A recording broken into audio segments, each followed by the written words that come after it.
প্রিয় দর্শক, আমরা এখন আছি মধুখালী উপজেলার গাজনা ইউনিয়নের ভাটিকান্দি মথুরাপুর গ্রামে। তো আপনারা দেখতে পাচ্ছেন যে আমরা এখন একটা ঢেঁড়সের জমির ভিতরে দাঁড়িয়ে আছি। মূলত আমাদের এই জমিটি যিনি চাষ করেছেন আমাদের মিরাজ ভাই। তো মিরাজ ভাই আমাদের সাথে আছে। ভাই কেমন আছেন? আলহামদুলিল্লাহ ভালো আছেন না? তো আমাদের মিরাজ ভাই এখানে এই যে ঢেঁড়সটি চাষ করেছেন এটি হচ্ছে কৃষিবিদ সিডের জাদু সুপার না? জাদু সুপার চাষ করেছেন। মূলত ওনার ক্ষেতটি ভালোই আছে এবং একটি সমস্যায় উনি পড়ছেন। এই সমস্যার কারণে উনি আমাদেরকে একটু ডাকছেন, আমরা সেটি দেখার জন্য এই জমিতে আসছি। সেটি হচ্ছে যে আপনার ঢেঁড়স হওয়ার পরে এই ঢেঁড়স যে ফুল পরাগায়ন শেষে যে বড় হওয়ার পরে এটি ধরে যাচ্ছে এবং কিছু পোকার আক্রমণে ঢেঁড়সের যে বাঁকা হয়ে যাচ্ছে। পক্স রোগ, এটা আপনার পক্স রোগ বলেন।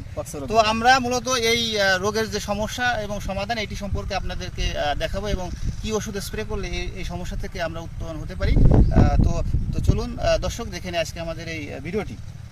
তো মিরাজ ভাই, আপনার এবার ঢেঁড়স চাষ করেন কতটুকু জমিতে? 33 শতাংশ জমিতে চাষ করছে। আমরা একটু দেখাই, আসেন দিকে আসেন, যে ওনার যে মূলত এই ক্ষেতের যে কি সমস্যাটা হয়েছে দেখেন। এই যে দেখেন, এই যে এইটা আমরা দেখাই। এই যে ঢেঁড়সের দেখেন, এই গাছটি যে নিচ থেকে গাছের গোড়া থেকে যে ঢেঁড়স ধরছে, উনি প্রতি গাছে তো হয়তো 3-4টা ঢেঁড়স ছিঁড়ছেন না? বা একটু আগে আসেন। এই যে সমস্যাটা আপনি নিজে একটু বলেন যে কি সমস্যাটা হয়েছে।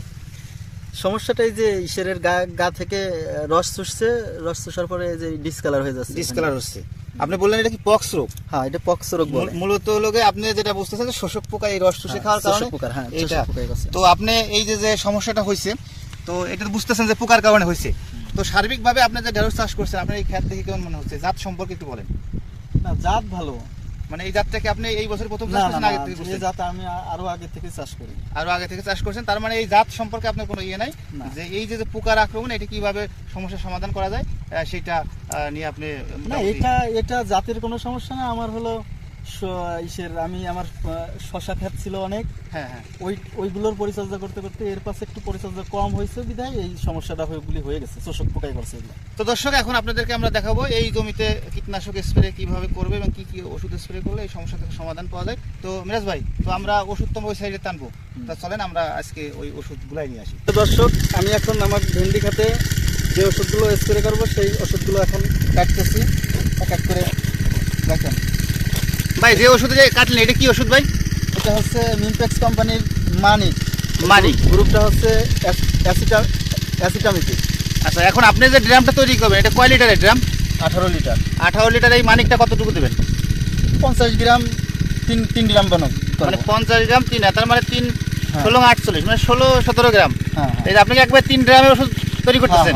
আমার সিস্টেম আবার ভিন্ন। আমার কি এই গ্লাসে গুলাই না, কাগজে ভাগ করে এক গ্রাম এক একটা, মানে 3 গ্রাম ওষুধ আপনার লাগবে, একবার 3 গ্রাম বানাই নিতেছেন? 3 গ্রাম বানাই নিতেছেন। এখন আপনি মানিক দিলেন, দেখতে পাচ্ছেন যে মিরাজ ভাই তার প্রথম ড্রামে এই যে ওষুধ মারবে ঢালতেছে। এটা কত মিলি দেবেন? এই যে 15-16 মিলি দিয়ে দিলাম। 15 মানে 50 মিলি দিয়ে 3 গ্রাম করবেন। মানে পাউডার হলো 50 গ্রাম আর এটা হলো 50 মিলি। পোকা যেহেতু বেশি, পরিমাণে বেশি দিচ্ছি। এরপরে কোন ওষুধটা দেবেন?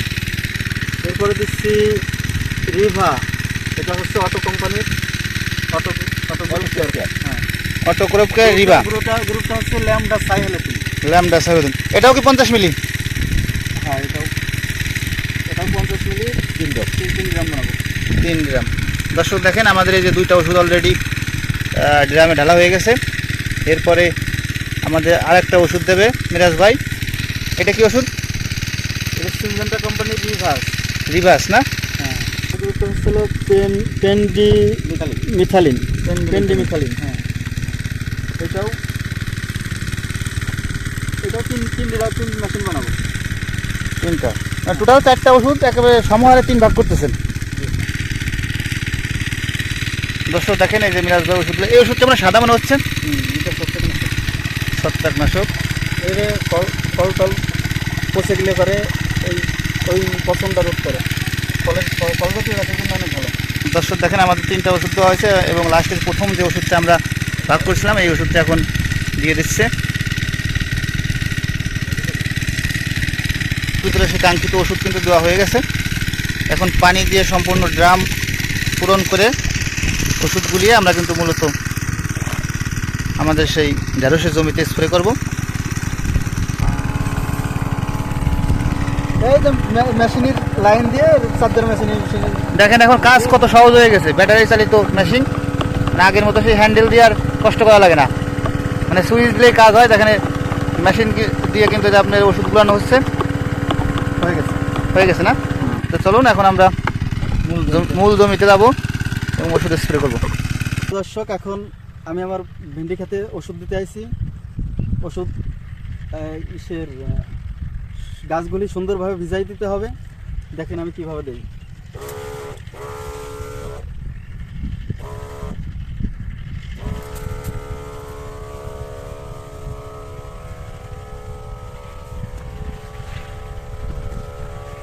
মিরাজ ভাই, আমি আপনার কয়েকটা প্রশ্ন করব।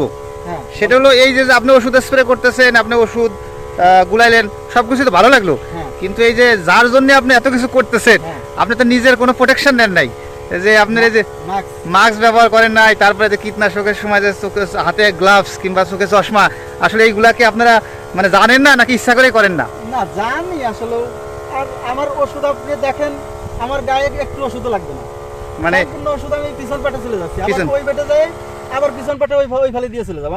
আমার গায়ে ওষুধ লাগবে না। মানে মানে আমার কাছে যেটা মনে হয়, হ্যাঁ। যেহেতু আমরা কৃষি অধিদপ্তরে চাকরি করি, বুঝছেন, হ্যাঁ, হ্যাঁ। সেক্ষেত্রে আপনার সাথে আজকে আসে ভালো লাগলো যে আপনি সচেতন একজন কৃষক। তবে আমি আপনাকে পরামর্শ দেব যে আপনি আগামীতে যখন এইগুলা ব্যবহার করবেন, ঠিক আছে, তো এই নিজের প্রোটেকশনটা একটু দিয়ে নেবেন।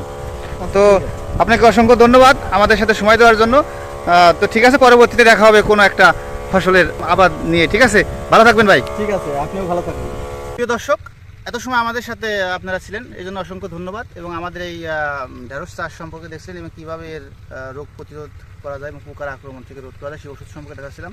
তো এখন আপনাদেরকে আমরা এই যে জাতটি জাদু প্লাস যে ঢেঁড়স চাষ করা হয়েছে, এর কোম্পানির কৃষিবিদ সিডের কোম্পানির যিনি প্রতিনিধি আছেন তার কাছ থেকে আমরা এই জাত সম্পর্কে কিছু তথ্য নেওয়ার চেষ্টা করছি।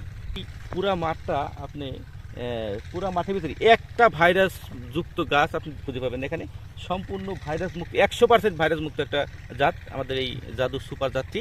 এখানে আপনি দেখতে পাবেন যে এই যে আপনাকে যদি দেখাই, যে এই দেখেন প্রত্যেকটা গিটে গিটে ঢেঁড়সের ফুল আসছে এবং ঢেঁড়স দেখতে পাচ্ছেন আপনারা। এর গিটগুলো খুবই ছোট গিট এবং প্রত্যেকটা গিটে গিটে ঢেঁড়স আসবে আপনাদের। এবং ফলন খুবই ভালো, দেখতে চমৎকার, এবং ঢেঁড়স সেরার খুবই গোঠাগুলো খুব নরম, যাতে করে আপনার শীতের সুবিধা হয়। এই জমিটা চাষ করেছেন উনি, পাশাপাশি আরও অনেকগুলো জমি চাষ করেন, শশা, আপনার মরিচ এবং অন্যান্য জাত চাষাবাদ করেন। তো এই অন্যান্য জাত দেখাশোনা করতে যে এই জমিটির উনি ওইভাবে পরিচর্যা না করার কারণে কিছুটা প্রবলেম দেখা দিচ্ছে। তো এটা ঠিকমতো ওষুধ স্প্রে করলে এটা ঠিক হয়ে যাবে, এটা খুব একটা বড় প্রবলেম না। তো আমি আমার সংক্ষিপ্ত বক্তব্য এখানে শেষ করছি। ধন্যবাদ সকলকে।